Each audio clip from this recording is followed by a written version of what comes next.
महाराष्ट्र में उद्धव सरकार पर छाए संकट के बादल हटने का नाम नहीं ले रहे हैं, बल्कि दिनों दिन यह संकट और भी गहराता जा रहा है। 27 जून को इस मामले में सुप्रीम कोर्ट में सुनवाई हुई।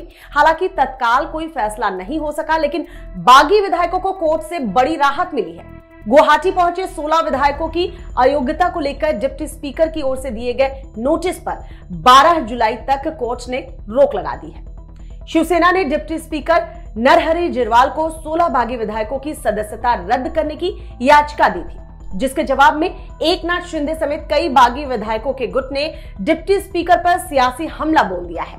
ऐसे में हम आपको ये बताने जा रहे हैं कि कौन है डिप्टी स्पीकर नरहरि झिरवाल, जिनके पीछे शिंदे गुट पड़ा है। नरहरि झिरवाल महाराष्ट्र विधानसभा के डिप्टी स्पीकर हैं। वो एनसीपी से आते हैं। वो महाराष्ट्र की डिंडोरी विधानसभा से 3 बार विधायक रह चुके हैं। उन्हें एनसीपी नेता शरद पवार और अजीत पवार का बेहद करीबी माना जाता है। झिरवाल नवंबर 2019 में उस वक्त सुर्खियों में आए थे जब अजीत पवार ने बीजेपी के नेता देवेंद्र फडणवीस के साथ मिलकर तख्ता पलट की असफल कोशिश की थी। हालांकि बाद में वो शरद पवार कैंप में वापस लौट आए। झिरवाल को समाज के उपेक्षित और वंचित लोगों के लिए काम करने वाले नेता के तौर पर देखा जाता है। अब जानिए कि शिंदे गुट झिरवाल के पीछे क्यों पड़ा है। दरअसल महाराष्ट्र विधानसभा में 2020 से कोई स्पीकर नहीं है। महाराष्ट्र में 2019 में उद्धव ठाकरे की अगुवाई में महाविकास अघाड़ी की सरकार बनी थी। तब नाना पटोले को विधानसभा स्पीकर बनाया गया था। इसके बाद पटोले को महाराष्ट्र कांग्रेस अध्यक्ष की जिम्मेदारी सौंप दी गई थी। ऐसा होने पर 2020 में नाना पटोले ने महाराष्ट्र विधानसभा स्पीकर का पद छोड़ दिया था। तब से महाराष्ट्र विधानसभा स्पीकर का चयन नहीं हो पाया है।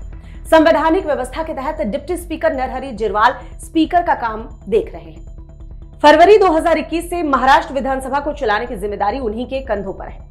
शिवसेना ने जब डिप्टी स्पीकर को कुछ बागी विधायकों की सदस्यता रद्द करने की याचिका दी थी, ठीक उसके एक दिन बाद शिंदे गुट 24 जून को ही संविधान के अनुच्छेद 179 के तहत डिप्टी स्पीकर को पद से हटाने का नोटिस दे चुका है।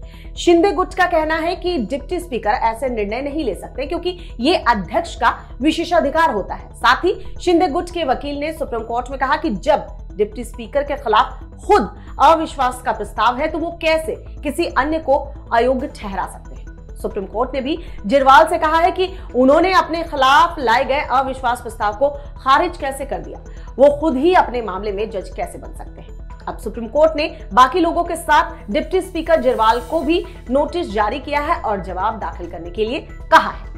इसके अलावा सत्ताधारी शिवसेना में बगावत के दौरान डिप्टी स्पीकर झिरवाल के कई फैसलों पर बागी एकनाथ शिंदे गुट सवाल खड़े कर रहा है। विधानसभा में शिवसेना विधायक दल के नेता पद से शिंदे को हटाकर अजय चौधरी को नियुक्त करने का फैसला झिरवाल ने ही दिया था। दरअसल झिरवाल को चौतरफा घेरकर शिंदे गुट डिप्टी स्पीकर को हटाने का प्रस्ताव पारित कराना चाहता है। इसके पीछे उनकी रणनीति ये समझ लीजिए कि नरहरि झिरवाल को डिप्टी स्पीकर की कुर्सी से हटाकर उनसे स्पीकर की ताकत छीन ली जाए और डिप्टी स्पीकर के हटते ही शिंदे अपने गुट या बीजेपी के किसी सीनियर विधायक को विधानसभा स्पीकर बनवा लेंगे।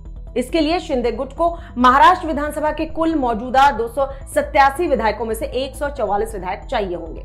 अभी जो नंबर है उसके हिसाब से शिंदे गुट और बीजेपी के विधायकों को अगर मिला दिया जाए तो ये कुल संख्या 168 है, यानी कि 144 के जरूरी आंकड़े को पार करती नजर आ रही है। इस रणनीति में कामयाबी अगर मिलती है तो वो अपने स्पीकर के जरिए उद्धव ठाकरे के खिलाफ अविश्वास प्रस्ताव ला सकते हैं। संख्या बल उनके पक्ष में होने की वजह से यह अविश्वास प्रस्ताव आसानी से पारित भी कराया जा सकता है और शिंदे गुट के बूते देवेंद्र फडणवीस सरकार बनाने का दावा पेश कर सकते हैं। हालांकि बताया यह जा रहा है कि इस पूरे मामले को लेकर डिप्टी स्पीकर नरहरि झिरवाल भी एक्टिव नजर आ रहे हैं। उन्होंने पूरे मसले पर एडवोकेट जनरल से कानूनी सलाह भी मांगी है। इस वीडियो को लाइक और शेयर करें और इस तरह की तमाम वीडियोस के लिए आप देखते रहिए टाइम्स नाउ नवभारत का digital platform.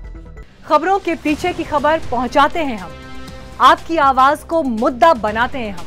Times now Navbharat को YouTube पर लाइव देखिए, सब्सक्राइब करिए और बेल आइकन जरूर दबाइए।